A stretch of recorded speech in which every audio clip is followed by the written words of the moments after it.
దళపతి.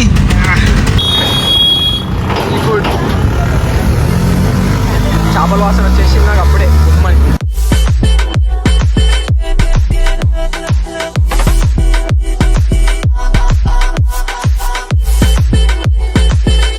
Most sand dunes. మేమైతే sand dunes beach లోపలికి అయితే వచ్చేసినాం. మళ్ళీ ఇగో చేతికి బ్యాచ్ చేస్తారు. ఇక్కడ వాటర్ యాక్టివిటీస్ ఉన్నాయి.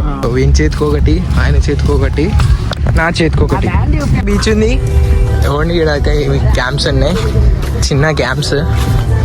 ఇవి గేమ్స్, ఇవి లాకర్ రూమ్స్. పైసలు గట్ట టీవీ రైడ్స్ కూడా ఉన్నాయి. ఓ ఇది బీచ్. చాలు బీచ్ అంటే బీచేనా ఇది? ఆహా ఖాళీ తెల్ల తెల్ల ఇసుక. ఏటీవీ రైడ్స్, రెయిన్ డాన్స్ ఇవి. ఇది మొత్తం అలాగే ఉంది కదా బీచ్ మొత్తం కదరా.